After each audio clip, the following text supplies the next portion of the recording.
Say it out loud. What makes somebody engaging? The positive? What's that? Eye contact makes somebody engaging. She's talking about another level of engagement. I can feel it right now. What else creates somebody engaging? Come on. Smile. What else makes them engaging? Energy. Passion. Talking the truth instead of what you want to hear. Who loves someone who will tell you the damn truth in a world the world, not even reality television is freaking real anymore, right? Raw and real may not sound good, but it sure feels good because you know it's there. Sincerity. When you feel like somebody, how about caring? When you feel like somebody truly cares about you, does that make it engage more? Right? What makes something disengaging to you? What makes you disengage with someone? Lying? When you can't trust them? Arrogance? When they try to control you? What disengages you?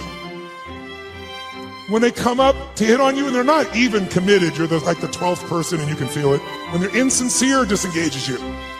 Inauthenticity. Whereas authentic does engage you, doesn't it? Right? Yes, when they're on their phone talking to you while they're also doing something else. How many love this experience? And yet we've made it culturally okay, depending upon what generation you're in. Depends on how your mindset is and where you live in the world, I guess, to some extent. But all the things you said are true.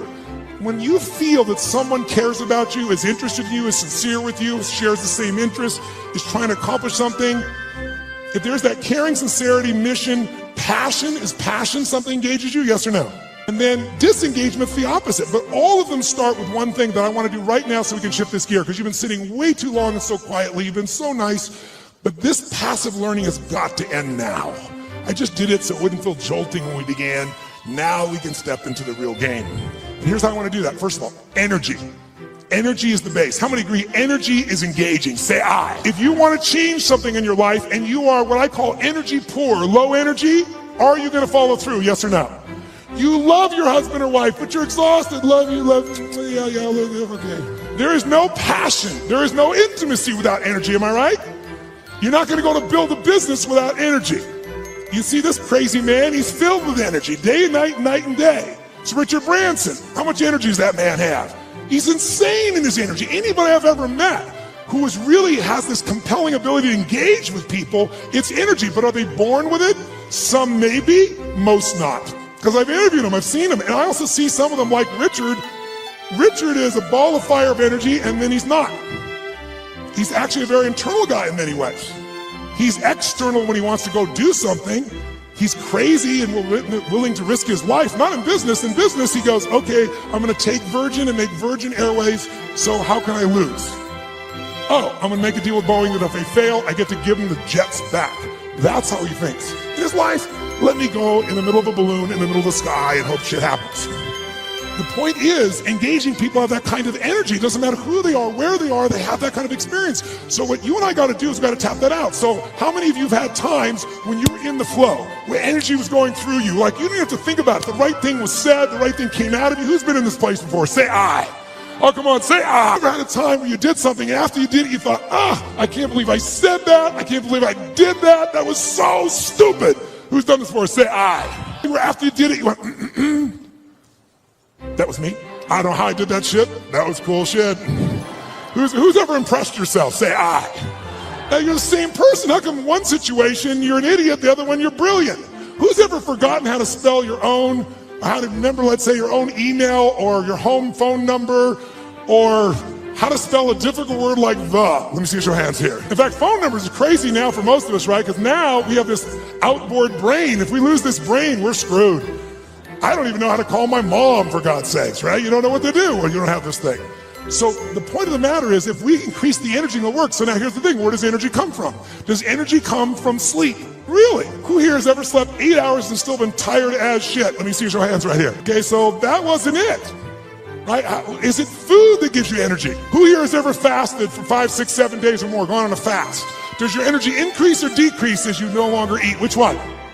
Increases massively. So if it's not food and it's not sleep, don't get me wrong, those are useful, then what is it? The answer is, it's psychology.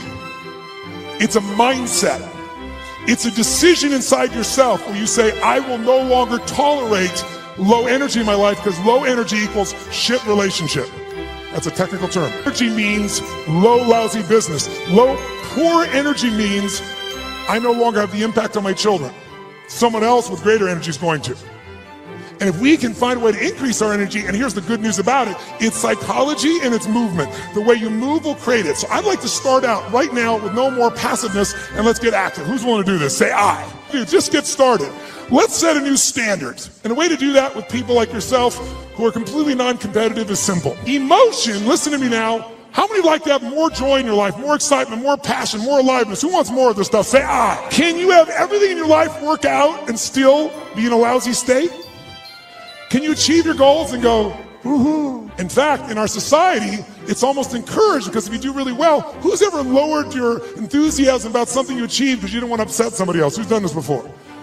But by the way, it teaches your brain never to go for it, never to feel great. Feel better? Do you treat other people better or worse? When you feel better, you perform at a higher level or a lower level? When you feel better, you're a better lover or a lesser lover? Good. Now here's what I want you to understand. If you and I can train ourselves to make our nervous system play at a higher level, and that becomes our standard, then all of a sudden it'll feel effortless. But in the beginning, it's like lifting a weight. It feels stupid. It feels like, what is this weird crap? But I'm not into that. I'm not into positive thinking. I'm into results. Who's with me on that? Say I. And every great athlete knows how to put themselves in state. Every great musician knows how to put themselves in a state. We need to be able to do it. And if you try to do it with your mind, you'll succeed sometimes and you'll fail others. Because your brain is always circulating, can always rationalize something, right? But the body, used effectively, can change it all. So I'd like you to try something real quick. If you're a leader in this room, how many consider yourself a leader in what you do for a living? Let me see your hands. I figured almost everybody. So if you're a leader, that doesn't mean other people follow you, by the way. It just means you live life on your terms. You don't settle for less than you can do or be or share or give. So that's your mindset. Then you got to say, okay, if I'm really going to be a leader in my life, then I need to own my energy, my certainty. I can't just wait till I feel good to do things. I got to be able to get myself to feel good, and not phony and not fake. So I'd like to show you as a leader, your skill as a leader, your number one skill that makes you a leader is your ability to influence. Is it true? And who do you have to influence first? That's right. If you can't influence you, you're going to influence somebody else. But your ability to influence the thoughts, the feelings, the emotions, the behaviors of other people. If you do that, then you will be able to engage the world and yourself. So how do we do that? Well, to influence other people, hear me now, to influence other people, you have to know what already influences them. If you try to get your kid to clean their room the way it would work for you,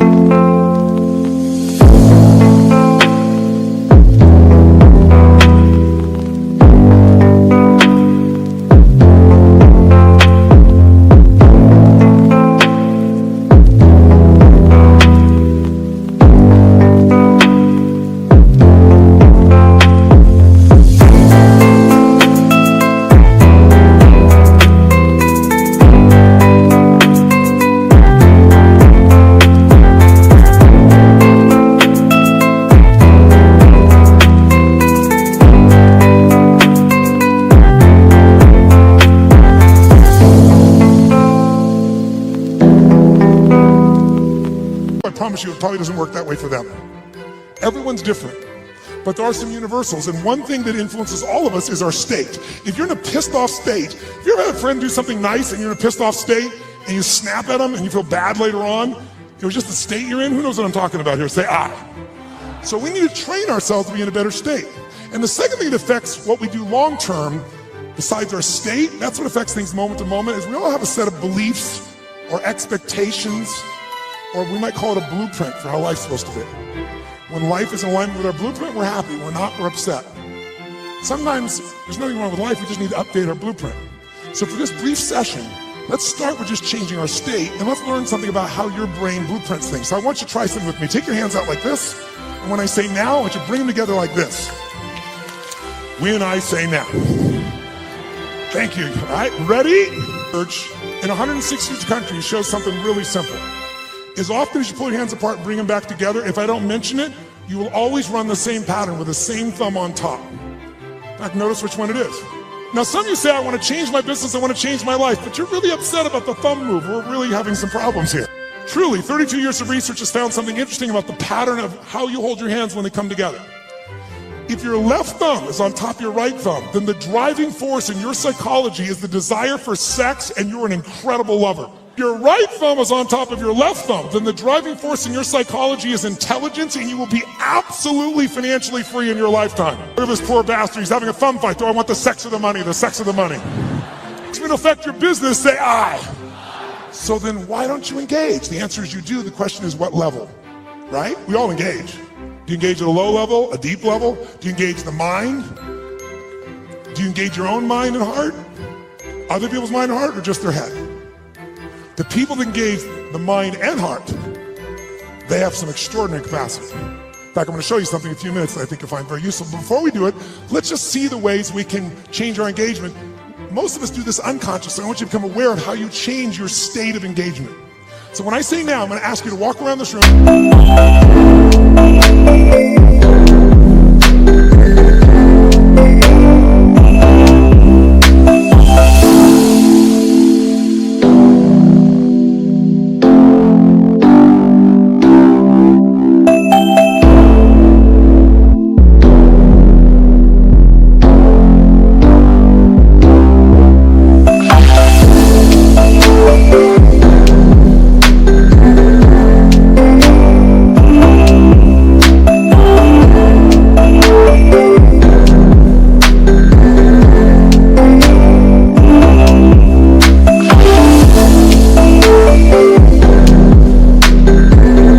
Yourself to as many people as you can. I start most seminars this way because I want people to see something inside themselves they don't notice usually.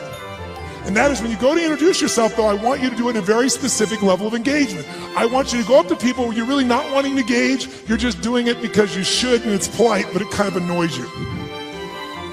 Who knows what I'm talking about here? So when you walk up to them, I want you to literally walk up to them like you're doing this because you have to, but you really are annoyed by this. Like, this is a stupid exercise. Why should we have to do this shit this guy Robbins is saying? Why do I have to shake your hand? You don't say that. You just think it. What do you do when you're a little annoyed with your face? What do you do with your body when you're a little annoyed or a little frustrated or it's a waste of your time? What happens around your eyes? How do you walk to somebody when it's a waste of your time? How do you shake their hand? I want you to notice specifically while you do this, two things. One, how does it feel to be greeted that way? That'll be obvious. But more importantly, what do you have to do to lower your engagement to this level with your body?